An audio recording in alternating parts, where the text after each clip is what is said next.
Week 1 wide receiver rankings. Yesterday we did the ball carriers. Today, even more important because someone that you might have drafted as your wide receiver 2 might project as a wide receiver 4 this week, or you drafted someone as a wide receiver 4 who actually projects in the top 36 at the position. So can't wait to talk about these, the matchups, who's going to exceed or let's say underperform expectations on top of it, Hayden. I was looking at the underdog pick'em projections and I was just noticing how close all of the projections are. Wide receiver 17 in projection is 11.8 points. Wide receiver 42 is at 8.85 points. So like, we're talking about like a huge tier of guys that are basically projected for the exact same. That is not the case at the running back position where like the points just kind of fall off a cliff. Like the difference between wide receiver 20 in my rankings and wide receiver 40 in my rankings, I mean, it's this close. And if you have any lineup questions, always Sunday mornings around 11 a.m. Eastern, we are going to be answering your start sit questions for 2 hours leading up to kickoff. So if you want to know if you should be starting, I don't know,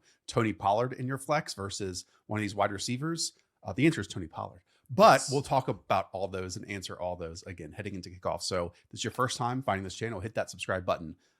8 shows a week in just 7 days. It's a +1 around here. So we appreciate you joining us. It's totally free to you to hit that subscribe button. Okay, we'll kick things off with the obvious number 1 wide receiver. That's Ja'Marr Chase at the Cleveland Browns. The only thing that's interesting to me is the Browns use the fewest 2 high shells in the NFL. So are they going to be kind of shifting that single high safety to Ja'Marr Chase's side, or are they going to make T. Higgins ball out? But there's enough for both of them to go crazy. He was a Triple Crown winner for a reason. He only has one 100-yard game against the Browns with Denzel Ward on the field. We also know that like in the 3 games where he was the wide receiver 1 last season, it was like 36 to 50 fantasy points. So basically 1 year weeks.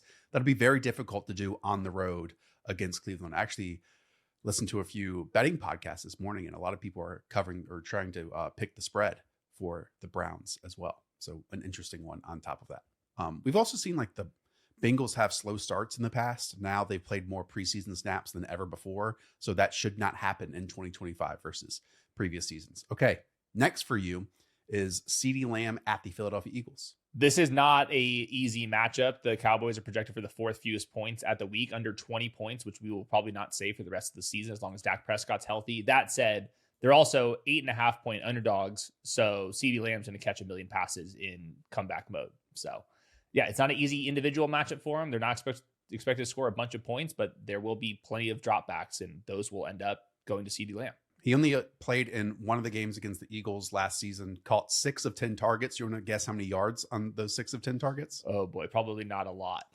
50. 21 yards. Oh 21 boy. yards. Oh boy. We're gonna need obviously no Dak Prescott in that game. So that was a big difference. That was in week 10. Okay.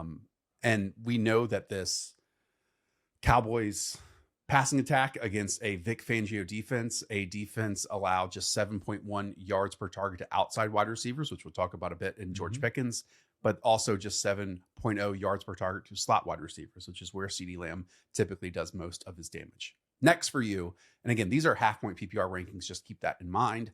Wide receiver 3, Justin Jefferson at the Chicago Bears. Yeah, no Jordan Addison in this one due to suspension last year with Addison in the lineup. He was the wide receiver 5 and wide receiver 8 usage. He's still the same all-pro player. Hopefully that hamstring injury, there's been enough time where we don't have to factor that in at all. Jalen Johnson in coverage. He's a good corner on the perimeter there. In 8 games against the Bears, Jefferson's averaging 86 yards on 6.2 receptions, which is like actually under his career numbers there. So it's a little bit more of a difficult matchup here, but man, it's hard to go wrong when there's not even Jordan Addison to compete with. Yeah, and Jalen Johnson is not a certain thing for the lineup this week. Freak accident, as he put it, in the offseason, missed a ton of time. Not many details on top of it. Getting closer and closer to return for a groin injury. So we will see. Without him, the cornerback position is certainly plenty of questions. Nico Collins is here as your wide receiver 4. You ranked him as your wide receiver 4 heading into this season. This is against the Los Angeles Rams. Yeah, I think I might have even stuck him to wide receiver 3 at the very end. Just he's a total monster. Like here's like another stat. It does not matter the splits that you're trying to come up with, but the Rams, who I don't think look very good in the secondary, they were 3rd in zone rate last year. So I looked up, what does Nico Collins do against zone? Wide receiver 2 in yards per route. Only trailing Puka Nacua. And then when it goes to 2 high zone shells, which is what the Rams do a lot, he's number 1 in those metrics. So like every per route metric I look up for Nico Collins, he's like 1, 2, or 3. And right now, they can't run the ball because they don't have Joe Mixon. It's a new offensive line. They're going to pass the ball a ton. This is one of the games where it's supposed to be close, not the Texans just beating up on bad in-division opponents. So, like, Nico Collins can just go out there and go crazy. Really good test for this Texans offensive line from a pass protection standpoint against the reigning defensive rookie of the year and a whole bunch of other pass rushers that the Rams do have. But there's also a chance, and I always try to look at or think of possible narratives after week one because we, again, then extrapolate that for the next 17 weeks of the NFL season. I could picture us Sunday night, Nick Caley being a massive talking point if the Houston Texans put up a whole bunch of passing yards and have some really cool passing concepts on top of it and do some damage to the Rams. Okay. Your wide receiver 5 is Malik Nabers. By the way, that means all 5 of the top wide receivers this week, per your projections, are on the road. And here, Malik Nabers is against the Washington Commanders. Yeah, as usual, the Giants projected for under 20 points, but I do wonder if people are just kind of sleeping on the Giants offense with left tackle back and then much better quarterback play. I mean, Malik Nabers last year was wide receiver 1 in targets. All of the efficiency metrics weren't as good as what he shows on tape. And like, for example, George Pickens last year led the NFL in catchable downfield targets with Russell Wilson. We have not seen that from Malik Nabers, but that's all he did at LSU was just like huge downfield shots repeatedly. If we start getting those, this thing's going to go crazy. So while he's healthy, I want to attack this. And Marshawn Lattimore, like very up and down career, like last year, while after being traded to the Commanders, didn't have his like usual season. So I'm very curious to see like what version of Marshawn Lattimore we are getting this season. Yeah, those downfield receptions have to be a staple in this offense for as long as Russell Wilson is starting and against, you know, a really, really tough schedule to open the season. Like you said, 20 plus targets on the field. He had 28 last year, but only 7 catches and 2 touchdowns. Like that has to double almost with Russ in order for that to be like a successful time and for the Giants to even have a chance in those games. Okay. His former running mate, Brian Thomas Jr. sits here as your wide receiver 6. This is against the Carolina Panthers at home. From week 12 on last year, only Jamar Chase scored more half PPR points per game. He averaged 96 yards, 11 targets over that stretch. I mean, just a monster. This is what's crazy. Jacksonville is projected for the 5th most points this week. If you're looking at the betting markets at 25. JC Horn's probably going to shadow Brian Thomas or at least see him a lot. I do respect a JC Horn, but across the entire season, the Panthers were second worse against explosive pass plays. And they were also second worst in drop back EPA allowed last year. So I think Brian Thomas is a mega superstar, and they're now projected for the 5th most points, which we have not said about the Jacksonville Jaguars in probably 2 decades. Yeah, Ejiro Evero has not believed in letting JC Horn travel in the past. He has gotten burned for it and got criticism for it. So maybe he will allow JC Horn to do that here in week 1. But you go back and look at what Liam Cohen did with his passing attack last year with Tampa Bay against this Panthers defense. Mike Evans in that first matchup, 8 catches, 118 yards, 1 touchdown. The next matchup, 8 catches for 97 yards and 2 touchdowns. Yeah. Pretty good. Pretty good. Bad. All right. Puka Nacua continues this list. This is against the Houston Texans, the opposite of Nico Collins here. Yeah, just wild career numbers from when he's playing above 50% of the snaps. There's 28 career games. He's averaging 97 yards per game, which is more than Justin Jefferson, who's the current all-time leader in that metric. Derek Stingley is going to be a very tough test, but Derek Stingley does not play in the slot. I do wonder if Puka Nacua is going to go into the slot a little bit more without Cooper Kupp. He's obviously going to be the guy that's in motion. I think that they're going to let like Davante Adams play X receiver, go mano-a-mano against Derek Stingley, and then Puka Nacua is going to have a little bit of the easier matchup. Now, the rest of the secondary is still good. The defensive line is still really good. There's still some Matthew Stafford issues at play here. But that said, the easy button in this offense right now to me is going to be throw the ball to Puka Nacua within 15 yards of the line of scrimmage. And that's been the staple for the last 2 years when he's been an elite wide receiver 1. Yeah. Matthew Stafford playing. This is the time to play Puka Nacua, obviously, and Davante Adams, obviously. So hopefully this isn't the best week that we get out of them all season long. That's for sure. I did have one other thing. The Texans allowed the 3rd most screens last year. I think that's just because they're so fearful of the pass rush and stuff. And obviously that plays into Puka Nacua. So like this could be one of these situations where like more receptions than normal, maybe not like the total I like that. Ridiculous like yards and touchdowns and stuff. I do think the receptions are going to be there. Really, really like that. Okay. Drake London closes out tier 1, the top 8 wide receivers. This is against the Tampa Bay Buccaneers defense. We know that last year, Drake London lined up on the inside for just over 39% of his snaps, easily a career high. And when he was there, he was targeted on 34% of his routes, which is the 6th highest in the league, 8th highest yards per route run from the slot as well. And I believe just when you look at our lads, and I try to do some depth chart digging as well, 3rd round rookie Jacob Parrish might be the starting slot corner here for the Tampa Bay Buccaneers. I did like Parrish in the draft, but he's still a rookie, and they target rookies a ton. The Falcons and the Buccaneers, when they face each other, it's just absolute fireworks. So I looked at the last 3 games for Drake London. He's had 34 yards, but then 154 yards and 172 yards against Tampa Bay. In those 3 games, those average point totals for both teams at 59. I mean, if we're looking at like team totals or just game totals like this week, a lot of them are going to be in the 40s. Like this has just been a complete firework fest. Michael Penix, I think, is going to be more Jay Cutler, which is good for fantasy. And they were already good wide receiver usage this past season. Confidence level. I keep asking this about the same team. Tyreek Hill sits here as wide receiver 9 for you. This is at the Indianapolis Colts. Okay. I want to bring up, and I always do this, compare your rankings to consensus rankings out there. Good. He is wide receiver 16 when they aggregate about 51 fantasy experts in their rankings in half point PPR. And just like you, the Pick'em lobby has Tyreek Hill listed as wide receiver 9 in projections at 13.6 points. Well, you know, I trust our boys over at Underdog. So I'm riding with them. I think it does make sense. We're worried about Tyreek Hill over the entire course of the season because we don't trust him long-term. We don't trust Tua long-term. We also don't trust the Dolphins long-term, especially when it gets cold out. But in September, when they're all healthy, Tyreek Hill's elite. So this is a discount versus what he typically does in September with Tua, like a severe discount. And then I was looking at what Indianapolis is doing in the secondary. A player I liked in the draft a lot, Justin Whaley, a 3rd-round rookie corner, ACL tear during camp. Did not love that. They released Juju Brents, who they spent a high pick on previously. It's 32-year-old Xavier Howard starting on the outside, who Tyreek Hill's been, teammates with.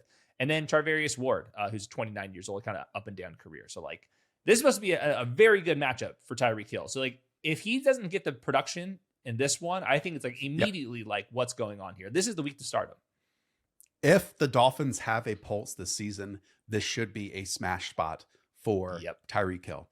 Again, any of the concerns that we brought up all summer long about the Dolphins and the longevity and how it can happen in November and December if we even get there, those should not be counted in week 1 against a Colts team that has gone through the ringer this offseason. Like you're saying, a new defensive coordinator, Lou Anarumo, on top of that, right? But we also need to keep in mind that Miami, they are at their best against bad opponents. I understand this is basically a pick 'em one way or the other, but you could kind of look at this Colts defense and say this could be a bad defense. And it's in September.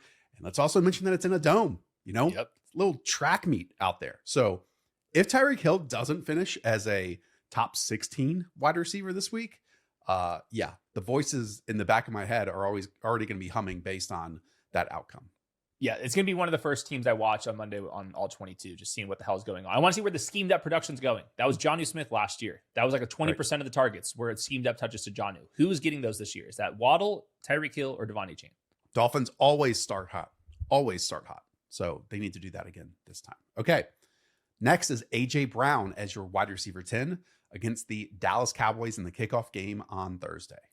Yeah, really excited for this one. Eagles projected to score the most points this week, up at 28. The Cowboys last year were 5th worst against fantasy wide receivers. Trevon Diggs is supposed to play this opener, but he's come back from a very serious injury. There's a lot of like rehab news with him, so I'm not sure if he's going to be himself. Deron Bland usually plays in the slot. He'll face DeVonta Smith, who we'll get to later. Maybe a little bit of light rain here, but in general, like the Cowboys defense was very hit and miss, and they would miss when Micah Parsons was off the field, and they would hit when Micah Parsons was on it. So like this is a very, very clean matchup for A.J. Brown, just on the Cowboys to move the ball to keep this one close.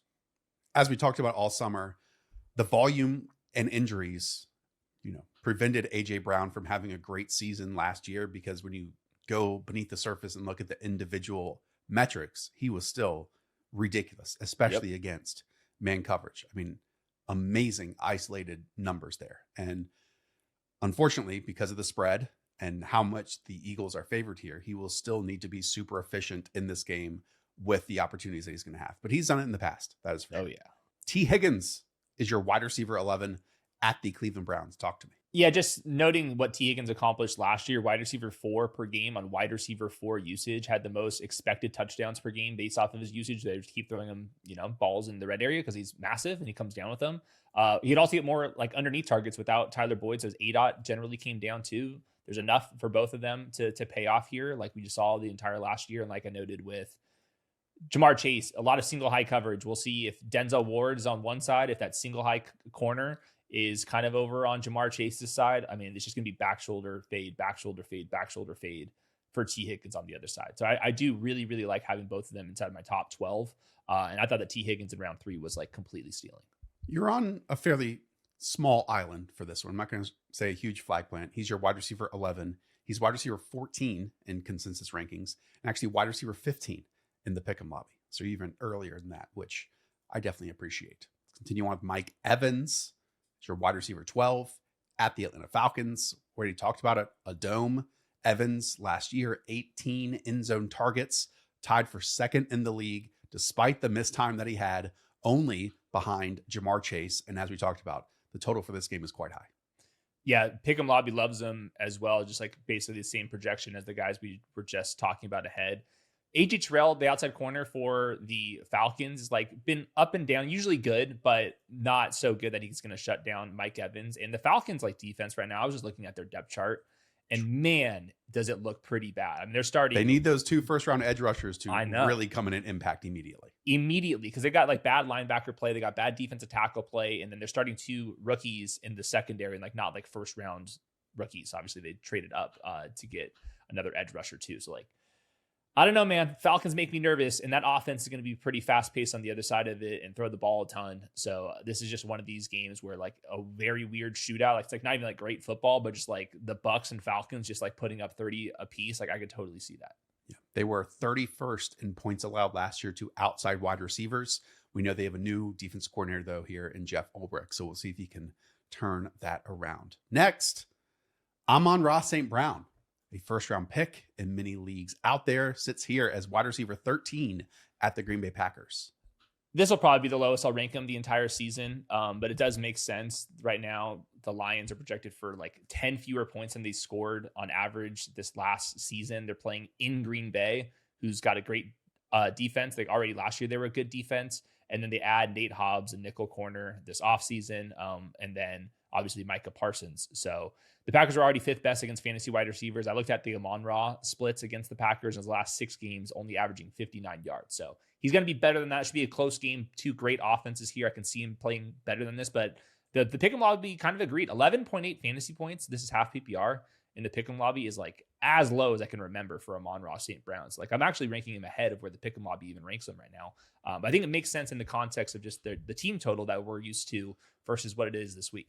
Yeah, what we keep bringing up as well is they projected for 33 points per game last year. That's what they scored. In this game, it's 22.5, and they are 2.5 point underdogs right now in Green Bay. 4:00 window on Sunday. All right, let's talk about Brazil. That brings us to Lad frickin' McConkey against the Kansas City Chiefs. We know final 10 games of last year, Lad McConkey averaged 88 yards per game, collected at least 5 receptions in 10 of his final 11 games in the regular season. However, Steve Spagnuolo, this Chiefs defense, even in a down year, or down weeks, I should say at times because of some cornerback issues, they allowed only one 100-yard receiver all of last season. Man, yeah, just super impressive. Obviously, tons of respect over there. Very interested to see how they're going to use Trent McDuffie. He like played more outside corner, but it's like really elite in the nickel spot. I'm also curious to see if like Lad McConkey's going to play in the slot or outside. So very curious to see what they're going to do with McDuffie, who's one of the better corners in the league. But man, like I just keep getting fired up looking at all the Lad McConkey charts that I have. Like I was just looking at like the first downs per route, yards per route, just rookies over the last 5 years. And he's all the way to the top right. The guy's right next to him, Justin Jefferson, Puka Nacua, and then it's him. So like it was as good of a rookie season as you can possibly dream up. So we'll see. I'm hoping that the turf in Brazil is like not an issue like it was last year, because Lad McConkey sits there and spins around the middle of the field a lot. So we might see that turf flying everywhere. Yeah, I mentioned he had at least 5 receptions in 10 of his last 11 games. Right now in the pick'em lobby, his projection is at 5.5 reception You can take that higher or lower. Again, if you never play Pick'em, it's the perfect time to start here in week 1. If you're new to Underdog, use promo code The Show. Play $5. We'll give you $50 on top of that. Plus a Saquon Barkley free square. All you have to do is get 1 yard in the opener on Thursday Night Football. You can add that to any entry that you see fit with these wide receivers. Again, promo code The Show. $5 play, $50 we'll send to you as well. Next, Xavier Worthy. Hayden, some people might be shocked to see Xavier Worthy as your wide receiver 15 here. In projections, he is wide receiver 12 at 12.9 fantasy points. And if we look in consensus rankings, quite different at wide receiver 18. This is the time for Xavier Worthy to shine with Rashee Rice on the bench. Yeah, maybe the other experts don't know Rashee Rice is not playing. This is just a really good spot for Xavier Worthy. What's interesting is the Chargers defense, a lot of like just zone coverage, 2 deep safeties in the back, just like the standard like Vic Fangio-esque defense here, which is exactly how Xavier Worthy was utilized without Rashee Rice, where he was like the underneath guy. We saw that as the season progressed. There's still the opportunity for him to have explosive plays because he's so damn fast. And we saw it in the Super Bowl with no time remaining, catches, finally the 60-yard touchdown we've been begging for. So I think he was like a positive regression candidate. He's a improving player in second year, 21-year-old early declare. And I'm just expecting a lot of like little zone freebies against the Chargers defense. Like that's what the Chargers want them to do. And I think that the Chiefs will be willing to do that with Xavier Worthy. Over the final 7 games of last season, Travis Kelce, 57 targets. Xavier Worthy, 55 targets. And if we look at the Chargers, Derwin James, I know he's getting a bit older, but frequently has given really good matchups with Travis Kelce in the past. Plus, Deion Henley is one of the emerging linebackers in the league. So maybe that area of the field, the focus will be on stopping Travis Kelce, and that could just even open up more things here for Xavier Worthy. I really, really like this ranking a lot. Yep. Let's go. Okay, next, it's Courtland Sutton against the Tennessee Titans. This closes out tier 2 as your wide receiver 16. There's no way consensus rankings have Courtland Sutton this high. I don't even have to wide check receiver that. 22 in consensus Okay. rankings. All right. So a little bit of respect. Here's the bottom line on the Broncos. 5th in projected points this week at 25. There's a couple of teams at exactly 25 points. Last year, Courtland Sutton was the wide receiver 18 on wide receiver 11 usage. He had the 11th most expected touchdowns, yet like in drafts, he was like going as the wide receiver 30. In rankings, he's in the 20s. Well, everything about this tells me that he's like a legit wide receiver too. He's in the prime of his career. And then I was looking at the Titans depth chart. L'Jarius Sneed, who's been like very up and down recently, he's their cornerback 1. He underwent like a knee surgery this offseason. It's kind of been like a little bit suspect on what the hell's going on over there. And then behind him, it's like absolutely nobody. So they can like kind of stop the run because they got some monsters up front. But the secondary, I think, has some serious issues right now. And that's all Courtland Sutton right now. And he looked awesome in the preseason once again.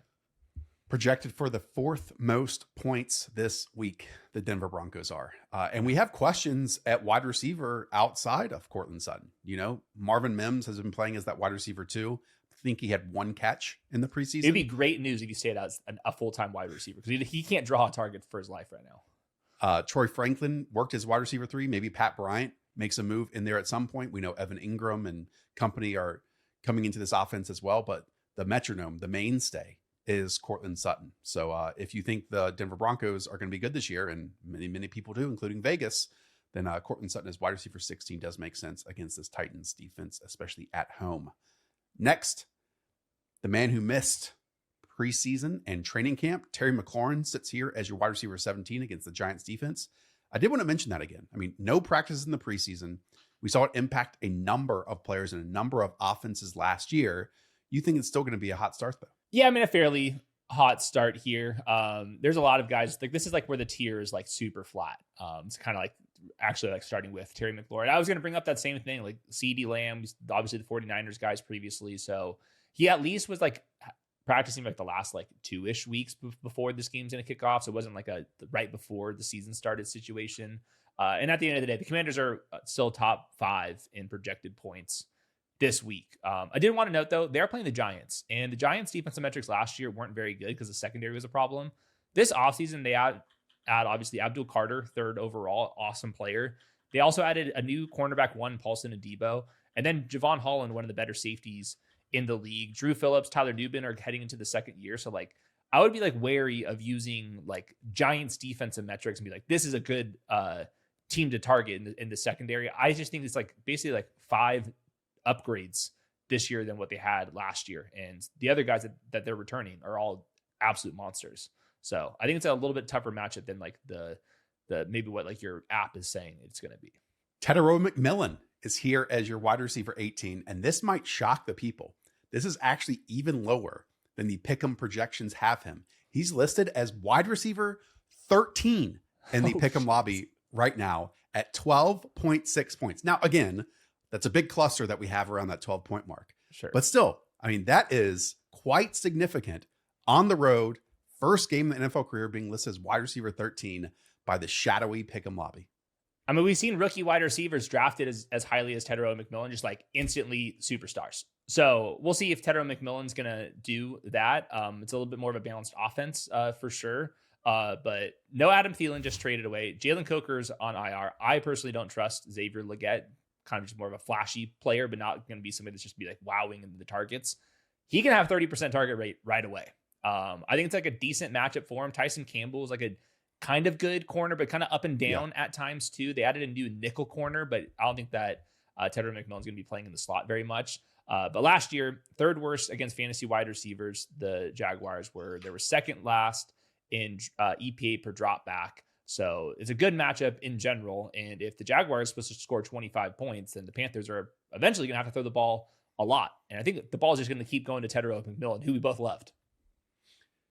Dave Canales came out and flat out said that Hunter Renfrow is going to start in the slot this week after the quad injury for Jalen Coker being an IR for 4 weeks. And that was Hunter Renfrow, who they cut a week ago. Yes, they just cut him. So to me, that's a big, like, hey, veteran in the building, veteran play, guy being in the right space at the right time, all that type of stuff. But yeah, this is one to watch. Again, I'll repeat it. Cover your ears, Charlotte. Already put 5 units on the Jaguars when they were favored by just 2.5. I think that's up to 3.5 at this point. So big swing. But I would love a couple Tetairoa McMillan touchdowns. That'd be sweet for T-Mac. Yeah, I mean, yeah, Travis Hunter, Tetairoa McMillan, Brian Thomas. Like, this is going to be a fun game to watch. That's for sure. Fellas, we know this Saturday is the last time ahead of every single one of your Sundays, Mondays, Thursdays are accounted for. So go and do something special for your significant other before every other weekend is accounted for. This is your last opportunity to do it. And if you're fully out of ideas, I'll direct you to the SeatGeek app because it tells you tons of events in your area. For me, I can look at this and see Breaking Benjamin concert in my area. Man, that song and the Halo 2 soundtrack, I think it was like Blow Me Away. Magnificent stuff. Or Chevelle. Look, maybe we got some real heavy metal couples out there. Chevelle the Red was an anthem in varsity football for me in the locker room. And of course, I have a code for you guys. You can use code FANTASY10 for 10% off your next set of tickets at SeatGeek. That is 10% off any tickets, whether you're a new customer or old, with promo code FANTASY10. Make sure you click the link in the description to download the app and have the code automatically added to your account so you can use it later. Thank you, SeatGeek. I go through your rankings. I got to put these tiers together. I got to make all these headshots, all this production stuff, Hayden. Stunned when I see that DJ Moore is listed here as your wide receiver 19 at home against the Minnesota Vikings. Yeah, I mean, this is just a situation where like the incoming competition is probably a bigger threat to him in, December than it is in week 1. And I was just looking at just the matchup, like really like zooming in on this matchup. The Vikings allowed the most fantasy points to wide receivers this last year. Part of that's because they had a good offense. You're kind of chasing points against the Vikings, but they were also second most in screens. So I looked at DJ Moore because DJ Moore isn't good in the screen department. He had 5 screen receptions in each of the games that he played the Vikings last year. And it's just something that happens a lot with the Brian Flores defense. They like have all these defenders like right at the line of scrimmage. It looks like chaos. Then they drop everybody back and play zone coverage. You can throw like little quick hitters out to the flats and let yards after the catch guys go crazy. Like that's the way to beat this defense. And that's exactly what DJ Moore is good at. And then Brett Coleman, he tweeted that in the last 2 seasons combined, Brian Flores defense allowed only 30 points just 7 times. Ben Johnson is responsible for 4 of them. Now, obviously, Ben Johnson's not bringing the entire offensive line and everybody with him. Yeah. But he has some answers to the test, man. Like, these guys are very familiar here. And I think that DJ Moore is like an answer here. So I'm not going to like take the season-long rankings into account. It's freaking week 1. The matchup's good. Yeah, didn't know he was bringing Amon-Ra St. Brown, Jameson Williams, Jahmyr Gibbs, and Dave Montgomery with him as well. Yeah, this is fascinating because he was drafted as wide receiver 25. We thought that was rich. We had him in the early wide receiver 30s. And then now he sits here as, again, wide receiver 19 in week 1. I saw your tweet on this. And so I went back and looked at Ben Johnson against this Minnesota Vikings defense last season and the screen targets there. There were 8 total screen targets in those 2 games. All right. 6 of those went to wide receivers, 4 to Jameson Williams, 2 to Amon-Ra St. Brown. Would you like to guess the total amount of yards on those 6 wide receiver screen targets last season? I couldn't tell if this would be a good thing or bad. I'll go with 85. Yeah, 9. 9. 9 total yards. Amon-Ra St. Brown actually had negative yards on his 2 screen targets. So, yeah, they tried a couple. But the other thing with DJ Moore, too, is all these question marks at the running back position with the Chicago Bears. I wouldn't be surprised if he gets like 2 or 3 carries in this game, too. For sure. Yeah, I think just like how my rankings are going to look, like DJ Moore's rankings just going to get like a little bit lower every single week until like Luther Bird and Colson Loveland are like out there like actually competing.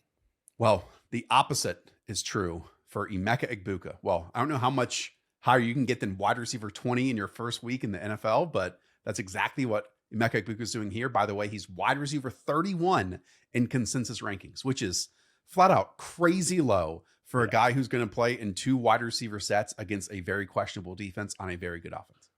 Yeah, I mean, they're 4th round rookies starting in the slot, and then they have a 3rd round rookie at safety. So if AJ Terrell, their best corner by far, is on Mike Evans, and then you have in the way back part of the field Jesse Bates, then like Emeka Egbuka's like individual matchup is like the way to beat the Falcons. So I love Emeka Egbuka, the prospect, having ranked 13th overall before the draft.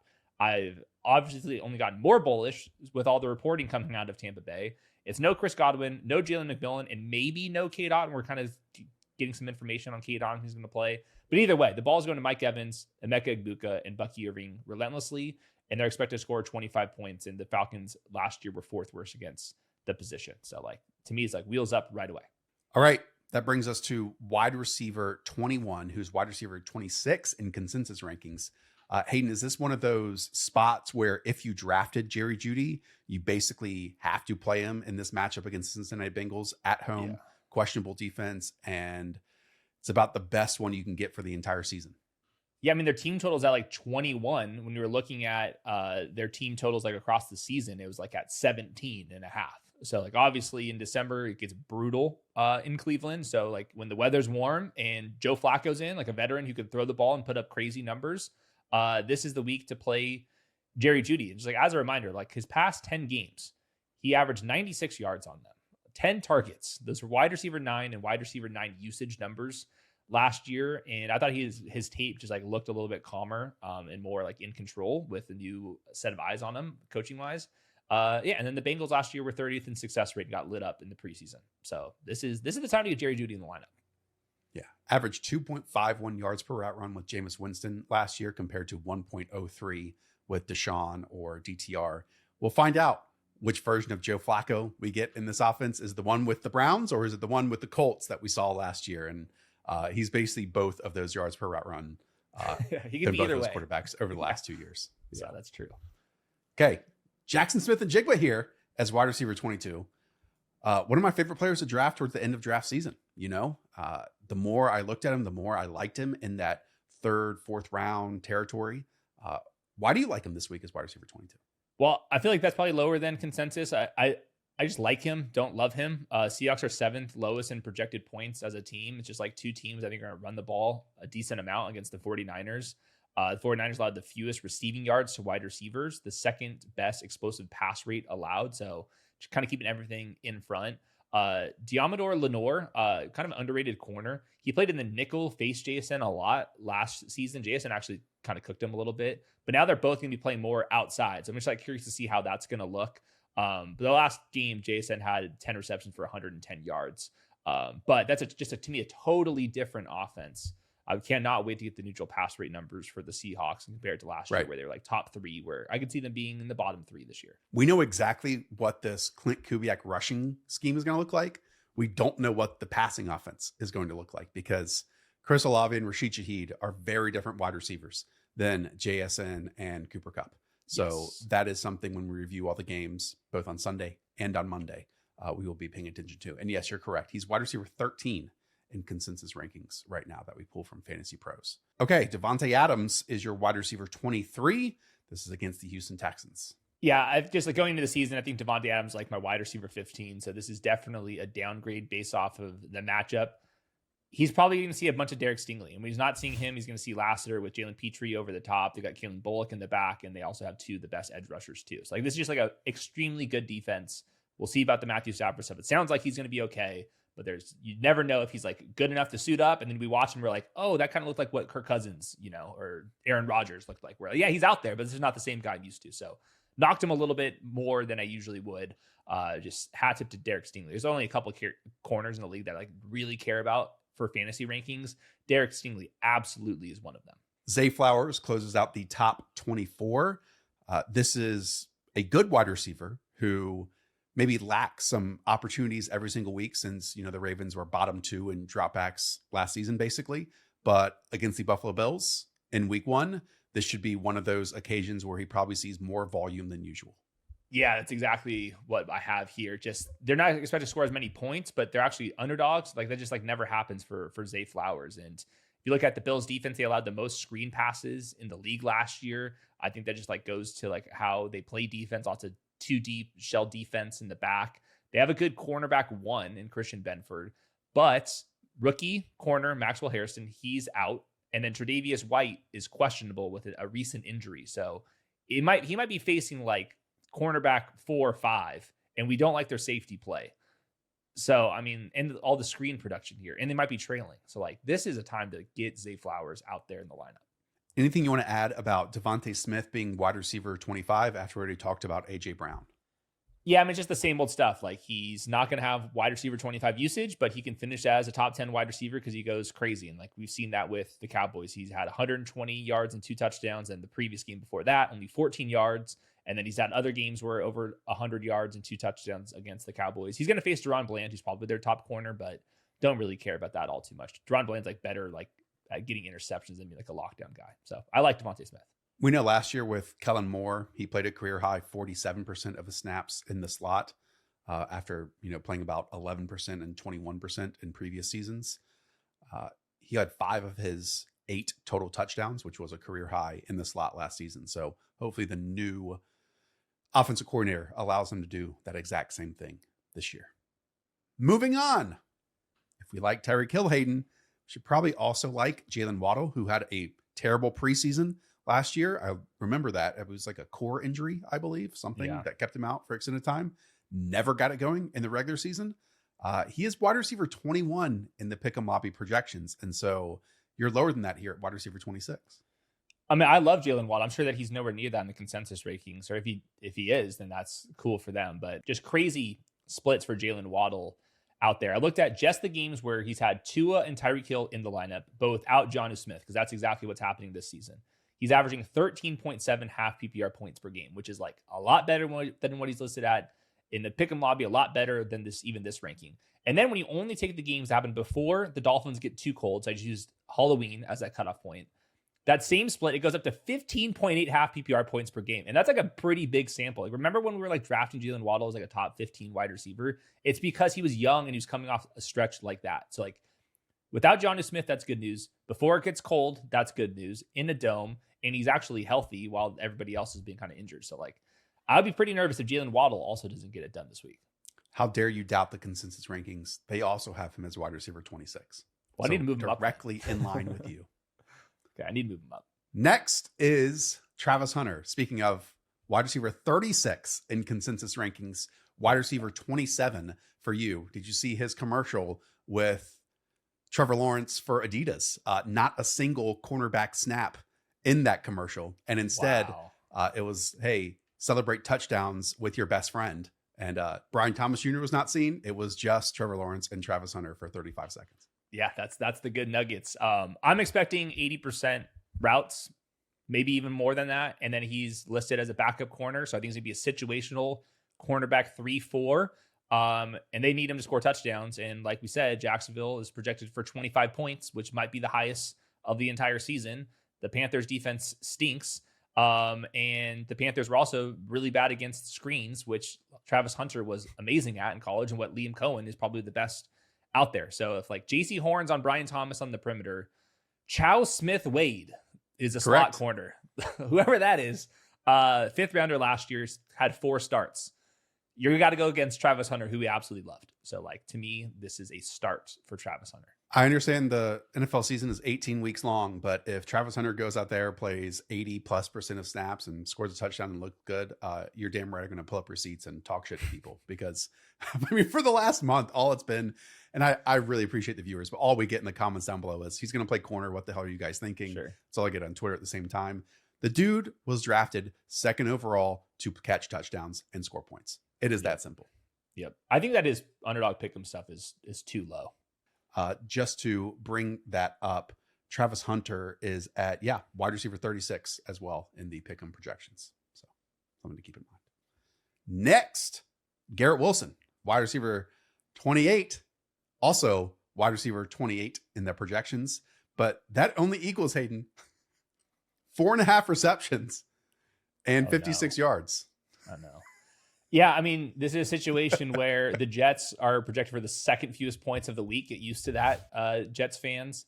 He's also going to be shadowed, I think, by Joey Porter. Like, Joey Porter's like one of the corners I would actually kind of travel last year. And like Joey Porter, like, just wants to throw hands with you. And now he's got his friends with him. Like, they got great safeties, obviously edge rushers.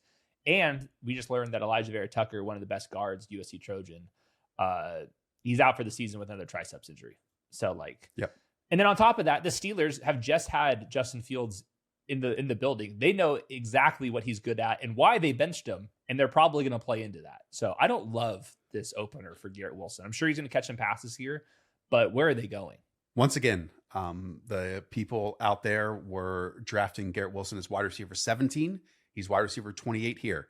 If you think Garrett Wilson's going to have a very good season, I understand this is just 1 week, and catch a whole bunch of passes, because all I heard about was target share to the moon, then you should probably take the higher on the 4.5 receptions and maybe even the higher on the 56 yards and just see what the outcome is. Maybe it's in your favor. Maybe it is. I think he should get more than 4.5 receptions. I mean, if he can't get that number, how many passes are the Jets completing this game? Yeah. The Elijah Vera Tucker injury is, massive. He was just voted captain once again. He was probably in line if he stayed healthy, which has been tough for him for a massive contract extension. And then now, arguably their best offensive lineman is Armand Mimbo as a rookie. Yep. So that's a major, major difference for a team that's going to rely on the running game and then needs to give their quarterback as much time as possible. So that is not the news you want to hear on the eve of the NFL season beginning. Okay. Marvin Harrison Jr. is here as your wide receiver 29. Would you like to guess where consensus rankings have him? 14 or something? 17. Yeah. 17 consensus rankings. In the pick'em lobby, he's projected as wide receiver 25. We know last year a terrible week 1, then an awesome week 2. We'll see what happens this week on the road in a dome against the New Orleans Saints. Yeah, I think like on paper, this seems like it'd be a good matchup for Marvin Harrison. I mean, they're projected for the once again, top 5-ish points on the week. The Cardinals are, but I think the way Brandon Staley plays defense, a new DC over there, is just please run the ball against us. And guess what the Cardinals will say? Thank you very much. We will run the ball right at you. And then when we're not doing that, we will throw the ball underneath because they play a bunch of light boxes, 2 deep safeties back there. And that's just going to mean that Trey McBride's going to do well. So what Marvin Harrison's good at is kind of these chunk plays down the field. Brandon Staley, his whole mission as a defensive coordinator is to prevent that from happening. And then you kind of look at the personnel for the Saints.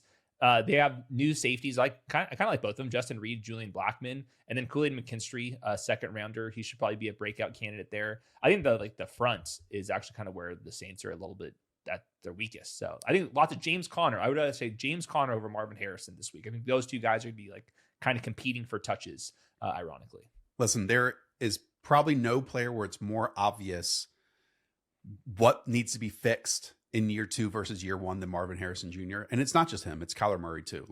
The back shoulders in week 1 this year, are they better than they were last year? Tight window targets where you caught 7 of whatever, 42 or whatever it was last year. Wild. Are they better this season? He had 10 games last year of fewer than 50 yards receiving. So again, there are obvious areas that need to show improvement here in week 1. I know many beat writers, fan sites, all that type of stuff have been clamoring for Marvin Harrison Jr. to be and has been a really good player in preseason. We got to see it this week. Yeah. Need to see it this week. And I like to get him in the slot more, get him some more free releases, throw him a screen on occasion. Cause he has to win. He broke 1 tackle last year. I know.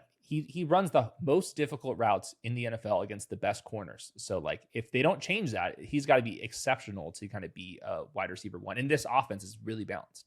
George Pickens, your wide receiver 30. I know you'll rank him much higher than that in future weeks, is again in on Thursday Night Football, I should say. And it's against Vic Fangio's defense, who do not allow downfield passing, and Eagles' outside corners are better than their slot corners on top of it. So if we think that George Pickens is going to have a better chance this year of being more successful with his downfield routes and sideline routes, probably not in week 1.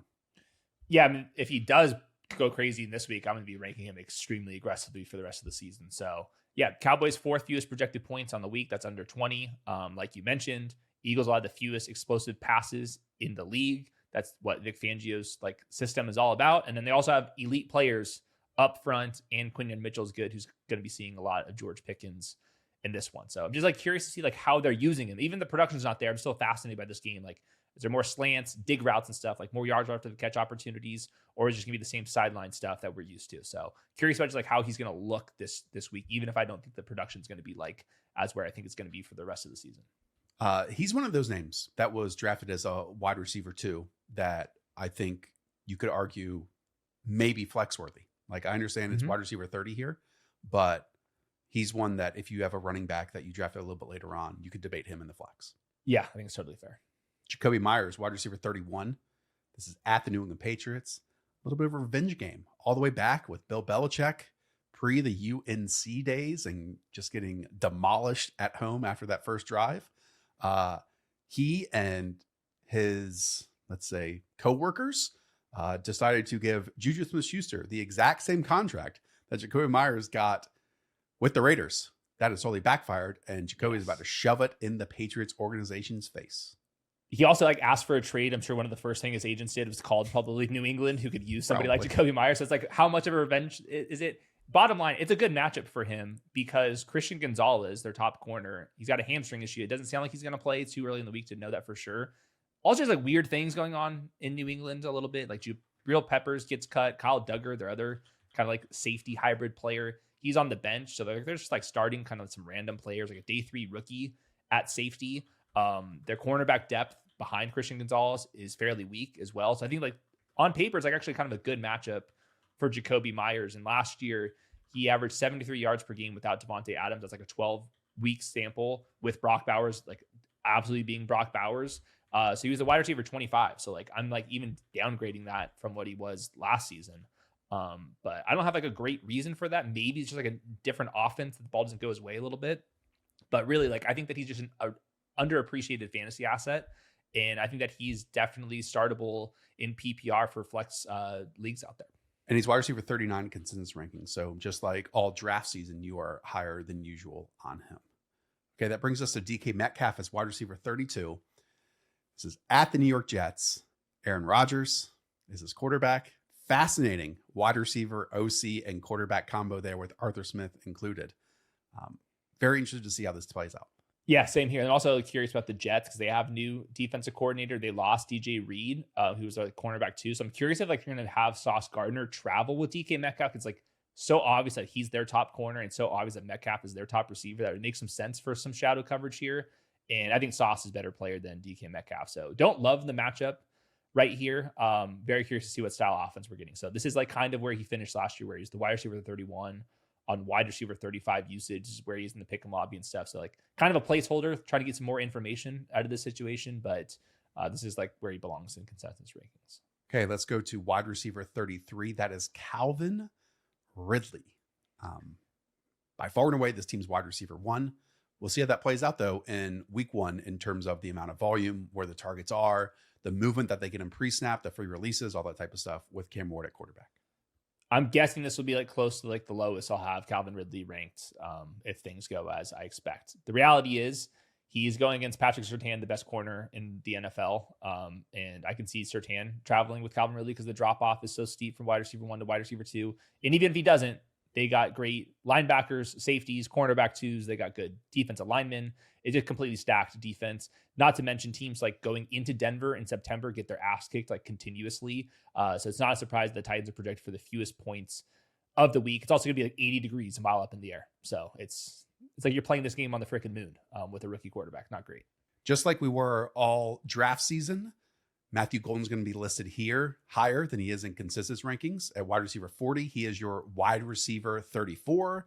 This is against the Detroit Lions. Again, in the past, Packers wide receivers have had great weeks, some great spells of games, but those were all second round talents plus.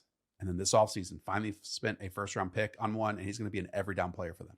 Yeah, collectively over the last 2 years, the Packers wide receivers have accrued the 6th most fantasy wide receiver points. They've just been distributed to everybody else. If Jaden Reed's not healthy, if Christian Watson is not healthy, and Matthew Golden's as good as the Packers think he is, and how good he's apparently been in training camp in the preseason, man, this thing can take off instantly. So like if I had to move him up or down, I would rather move him up than these rankings. I will be finding him in the pick'em lobby. I think that he was utilized in a very fun way, both like downfield routes, but also like cheat motions. He's going to be the screen guy. There's going to be some RPO looks. Like he's going to be like the fun part of this offense, like Josh Jacobs hammer, Matthew Golden fun stuff. And this is a game where they're going to need him. It's going to be a close game. They're projected for a lot of points. And we'll see how good Terry and Arnold looks. That's a former first rounder who did not live up to the billing last year. So I think that Matthew Golden's going to hit the ground running. I already found him in the pick'em lobby.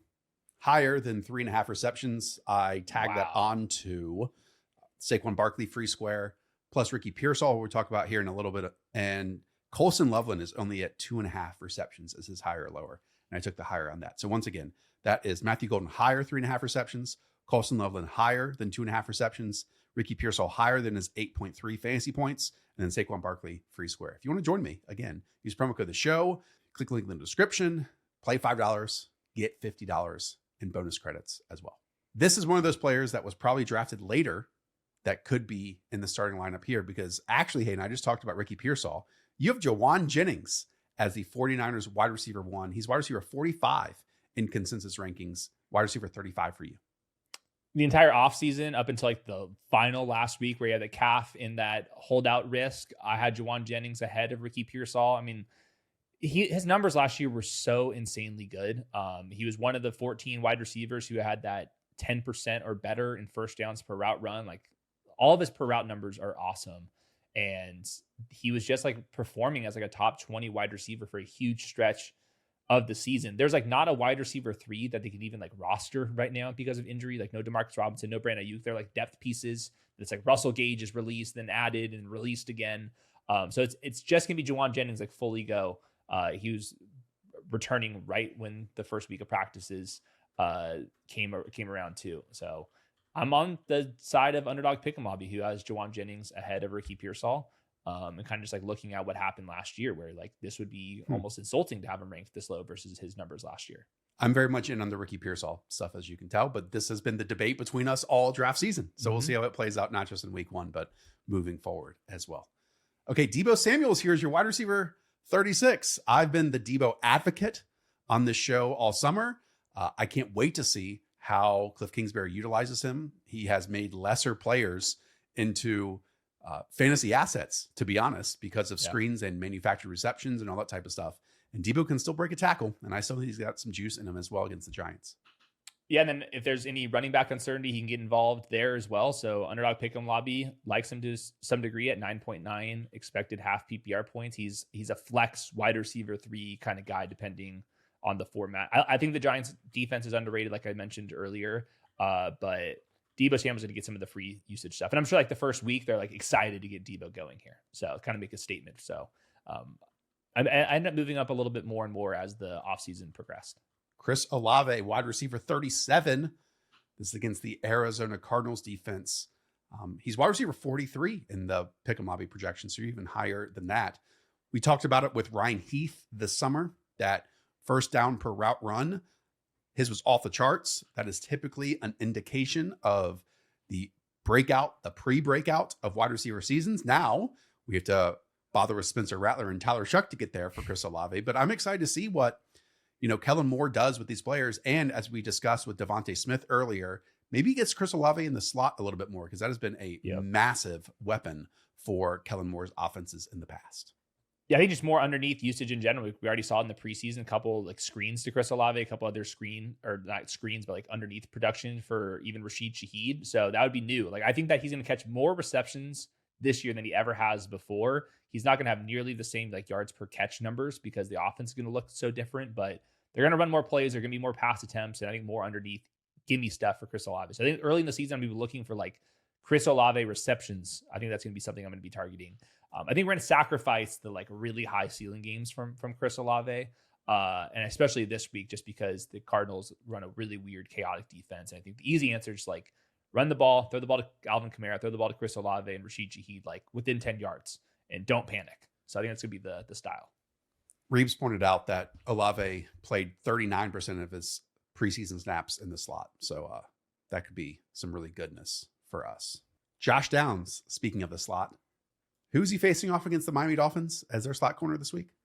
Dude, me. It sounds like they're calling me.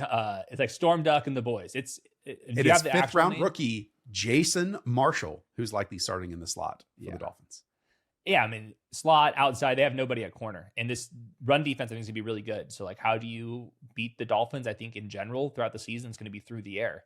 And I think Daniel Jones is going to be perfect for Josh Downs. I looked at, like, where Anthony Richardson threw the ball versus Daniel Jones. I put it on a chart. And it's like, you cannot be too different as quarterbacks. And all that stuff's going to funnel to Josh Downs underneath. And if you go back and like listen to Josh, when we were talking about the third-year wide receivers with Matt Harmon, if you go listen to our Josh Downs segment, you would think that he's like one of the best wide receivers in the game. So he's one of these guys where like if the targets go to him instantly, like I'm inclined to like rank him very aggressively in full PPR moving forward because I think he's like that talented and this offense is trending in the right direction for him specifically.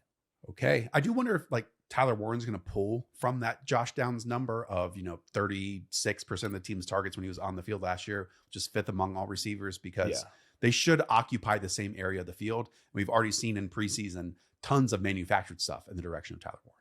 It'd be a massive win if Tyler Warren's as good as Josh Downs is. Like as an actual route runner, like I think Josh Downs is very, very good. But do you think Shane Steichen believes Tyler Warren is as good as Josh Downs? Maybe. But he better know that Josh Downs is really good, or I don't know what he's been doing. Okay, this is my guy, Ricky Pearsall, next as wide receiver 39. He's actually wide receiver 44 in projections. That's why I took him. He is that low down the list. He finished last season on a tear, even when the 49ers were terrible. 8 of 10 targets for 141 yards and a score in week 17 against the Lions. That was a lot of that pre-snap motion, free releases, all that type of stuff. Week 18 against the Cardinals, 6 of 8 targets, 69 yards, and another touchdown. It's going to be tough to do that against Mike McDonald's defense. But again, I think we're going to see him be the primary pass catcher at wide receiver for this team. Yeah, with Jauan Jennings and Ricky Pearsall, I will have both of them most likely higher in future rankings. It's just kind of a hat tip to the Seahawks, who are going to be one of the best defenses in the league. And for Ricky Pearsall, if he does play some in the slot, or just even like 2 wide receiver sets, I think that he's going to be facing Devon Witherspoon, who's like a total dog. So they're only projected for 23 points. I think for the rest of the season, we'll see the 49ers out like, all right, they're projected for 27 points. They're at 28.5 points. This week, it's going to be lower just because the Seahawks are good on defense. Probably your biggest disagreement with consensus rankings is this next name. That is Jameson Williams for you as wide receiver 40. He's wide receiver 28 in consensus rankings. This is notable because Jameson Williams is also drafted as wide receiver 23. What's the deal?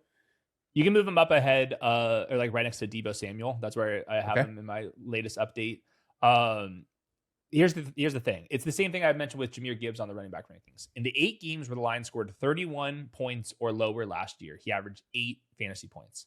In the games above that, which is like the other half of the season for the Lions, he averaged 17. So he's one of these guys when the entire offense is going, he goes. But if the offense is more mediocre, like it is supposed to be this week when they're expected to score 22.5 points in Green Bay, then I think that he's one of the guys like David Montgomery and Sam Laporta where like all of their projections look a little bit tougher because there's like 5 or 6 guys they want to get the ball to, and there's 22.5 points expected to be scored. So it's hard. It's got to come from somebody. So like I moved Amon-Ra St. Brown lower than normal, Gibbs lower, Montgomery lower, and Jameson Williams lower than I typically would. I don't know how you would make the math work otherwise. This is one of those games and situations that I would want to like zoom out just a little bit and step back and say, okay, we know this is a multiple piece along the offensive line that are different, a totally new play caller. We don't think, and the projections don't think that it's going to be the exact same offense in week 1, but like, what if it is? Like what if this team with all these pieces can do this? I understand they're on the road in Green Bay and they just added Micah Parsons and all this stuff, but the Detroit Lions are a really good organization now. And so I do wonder if they've just made all the right decisions, that they just keep somewhat of the similar momentum. And it's not 33 points. What if it's 28 points versus 22? Sure. Yeah, no, I can see the Packers-Lions game being a little bit higher scoring than what Vegas is inclined to say. I just don't like to go too far away from what the Vegas Lions are. Like they're sharp for a reason. Like I can't say like this game's gonna be super high scoring when everybody else thinks it's gonna be like more average. And that wasn't, commentary on you. It's just, we get in these cycles every single week. And it's, based on recent seasons of what we've gotten from the Lions, I don't think it's a big jump to say, oh, this team are full of ballers. Yeah. James was also really hard to rank because I think the Pick'em lobby, he's expected to catch 3.5 receptions. Do they go for the 50-yard touchdown this week, or does that happen next week? And I have to try to middle ground that. And it always is going to sound off because he either balled out or he did nothing. So I can't like one week, like he's wide receiver 8 this week, and the next week he's wide receiver 70. Next up is Stefon Diggs as your wide receiver 41. He is the first and only New England Patriot on this list.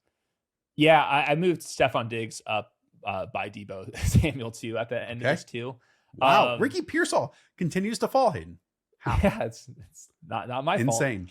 Yeah, with Diggs, you know what? He's survived more difficult things than being this low on your list. He absolutely has. Here's the reality for Steph Diggs: the Raiders are starting Eric Stokes, who was basically kicked out, and then Caillou Blue Kelly at outside corner. And then in the slot, it's Darnay Holmes, who is a UCLA Bruin. Like, that's the Raiders secondary right now. That's not great.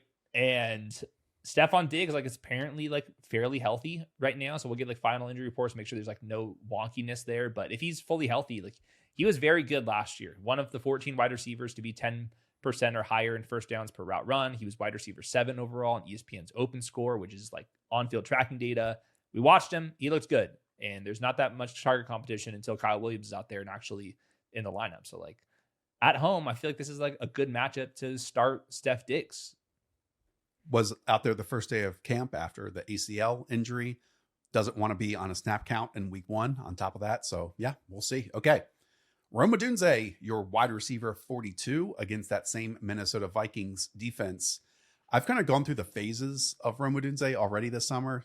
Thought he could be the number 1 wide receiver for this team, which it really might happen. But then, even in peak series for Caleb Williams, and we got a very small sample of that,